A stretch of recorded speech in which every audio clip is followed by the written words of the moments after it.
जय भोलेनाथ की। त्रिलोक के स्वामी देवों के देव महादेव, जिनके बिना सृष्टि की कल्पना अधूरी है। वो जो है संहारक पर साथ ही करुणा के सागर भी है। जिनकी जटाओं में गंगा प्रवाहित होती है और जिनकी तीसरी आँख में समाया है संपूर्ण ब्रह्मांड का रहस्य। भोलेनाथ, जिनका नाम लेते ही मन शांत हो जाए और जिनकी कथा सुनते ही आत्मा में भक्ति की गंगा बह निकले। आज हम आपको सुनाने जा रहे हैं उस भगवान शिव की पावन कथा, जो केवल भगवान नहीं बल्कि एक भाव है, भक्ति, त्याग और प्रेम का प्रतीक। तो आइए जोड़िए इस दिव्य यात्रा में, जहाँ हर शब्दों में गूंजेगा हर हर महादेव, हर हर महादेव, और हर कथा के अंत में मिलेगा ईश्वर की भोलेनाथ की जय हो, भोलेनाथ की जय हो, माता पार्वती की जय हो, माता पार्वती की जय हो। एक साहूकार था जो भगवान शिव का अनाय भक्त था। उसके पास धन आए, किसी भी चीज की कमी नहीं थी, लेकिन उसकी कोई संतान नहीं थी।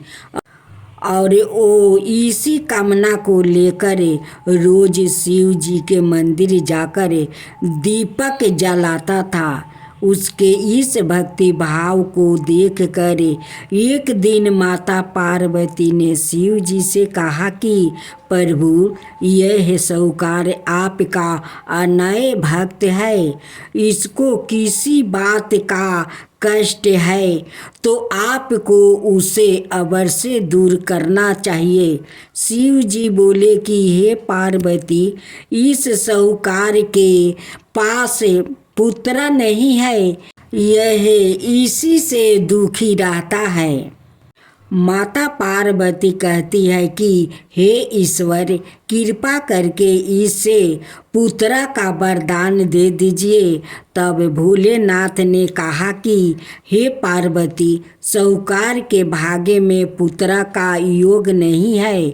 ऐसे में अगर इसे पुत्र प्राप्ति का वरदान मिल भी गया तो वो केवल 12 बरस की आयु तक ही जीवित रहेगा। यह सुनने के बाद भी माता पार्वती ने कहा कि हे प्रभु, आपको इस साहूकार को पुत्र का वरदान देना ही होगा। अनाथ भक्त क्यों आपकी सेवा पूजा करेंगे। माता के बार बार कहने से भोलेनाथ ने साहूकार को पुत्र का वरदान दे दिया, लेकिन यह भी कहा कि वो केवल 12 बरस तक ही जीवित रहेगा। साहूकार यह सारी बातें सुन रहा था, इसलिए उसे ना तो खुशी हुई और ना ही दुख। वो पहले की तरह भोलेनाथ की पूजा अर्चना करता रहा। उधर सेठानी गर्भवती हुई और 9 महीने के बाद एक सुंदर सा बालक की प्राप्ति हुई। परिवार में खूब उत्साह मनाया गया, लेकिन साहूकार पहले ही की तरह रहा और उसने लड़का की 12 बरस की आयु का जिक्र किसी से भी नहीं किया। जब बालक 11 बरस की आयु हो गई तो एक दिन साहूकार की सेठानी ने बालक के विवाह के लिए कहा। तो साहूकार ने कहा कि वो अभी बालक को पढ़ने के लिए काशी जी भेजेंगे। इसके बाद उसने बालक के मामा जी को बुलाया और कहा कि इसे काशी पढ़ने के लिए ले जाओ और रास्ते में जिस भी स्थान पर रुकना वहाँ यज्ञ करते और ब्राह्मणों को भोजन कराते हुए आगे बढ़ना। उन्होंने भी इसी तरह करते हुए जा रहे थे कि रास्ते में एक राजकुमारी का विवाह था। जिससे उसका विवाह होने वाला था वो एक आँख से काना था। तो उसके पिता ने जब अति सुंदर साहूकार के बेटे को देखा तो उनके मन में आया कि क्यों ना इसे ही घोड़ी पर बैठाकर शादी के सारे कार्य संपन्न करवा लिया जाए। तो उन्होंने मामा से बात की और कहा कि इसके बदले में वो अथाह धन देंगे। तो वो भी राजी हो गया। इसके बाद साहूकार का बेटा विवाह की वेदी पर बैठा और जब विवाह कार्य संपन्न हो गया तो जाने से पहले उसने राजकुमारी की चदरी के पल्लू पर लिखा कि तेरा विवाह तो मेरे साथ हुआ, लेकिन जिस राजकुमार के साथ भेजेंगे वो तो एक आँख का काना है। इसके बाद वो अपने मामा के साथ काशी के लिए चल गया। उधर जब राजकुमारी ने अपनी चुनरी पर यह लिखा हुआ पाया तो उसने राजकुमार के साथ जाने से मना कर दिया। तो राजा ने भी अपनी पुत्री को बारात के साथ विदा नहीं किया। बारात वापस लौट गई। उधर मामा और भांजे काशी पहुंच गए थे। एक दिन जब मामा ने जग रचा रखा था और भांजा बहुत देर तक बाहर नहीं आए तो मामा ने अंदर जाकर देखा तो भांजे का प्राण निकल चुके थे। वो बहुत परेशान हुए, लेकिन सोचा कि अभी रोना पीटना मचाया तो ब्राह्मण चल जाएंगे और यज्ञ का कार्य अधूरा रह जाएगा। जब यज्ञ संपन्न हुआ तो मामा ने रोना पीटना शुरू किया। उसी समय शिव पार्वती उधर से जा रहे थे तो माता पार्वती ने शिव जी से पूछा, हे प्रभु, ये कौन रो रहा है? तभी उन्हें पता चलता है कि यह तो भोलेनाथ के आशीर्वाद से जन्म हुआ साहूकार का पुत्र है। तब माता पार्वती कहती है कि हे स्वामी, इसे जीवित कर दीजिए। अनाथ रोते रोते इसके माता पिता के प्राण निकल जाएंगे। तब भोलेनाथ ने कहा कि हे पार्वती, इसकी आहु इतना ही थी सो वो भोग चुका है। लेकिन माँ के बार बार आग्रह करने पर भोलेनाथ ने जीवित कर दिया। लड़का ओम नमः शिवाय करते हुए उठा और मामा भांजे दोनों के ईश्वर को धन्यवाद दिया और अपनी नगरी की ओर लौटा। रास्ते में वही नगर पारा और राजकुमारी ने उन्हें पहचान लिया। तब राजा ने राजकुमारी को साहूकार के बेटे के साथ बहुत सारे धन धनाये के साथ विदा किया।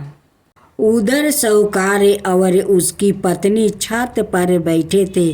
उन्होंने यह प्रण कर रखा था कि यदि उनका पुत्र सकुशल ना लौटा तो वो छत से कूद कर अपना प्राण त्याग देंगे। तभी लड़के के मामा ने आकर साहूकार के बेटे और बहू के आने का समाचार सुनाया लेकिन वो नहीं माने तो मामा ने शपथ पूर्वक कहा।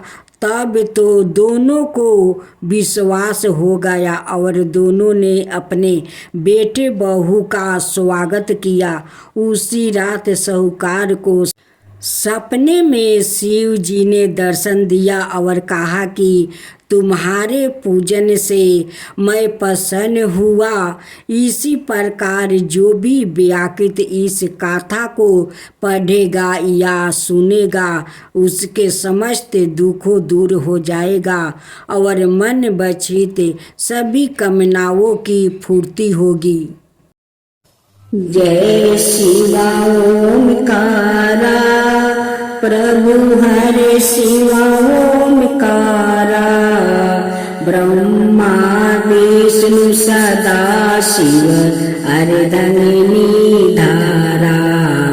ओम जय शिवा ओमकारा एकानन चतुरानन पंचानन राजे शिव पंचानन राजे।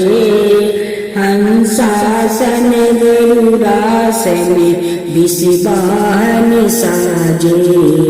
ओम जय शिवा ओमकारा दो भुज चार चतुर भुज दस भुज अति सोहे।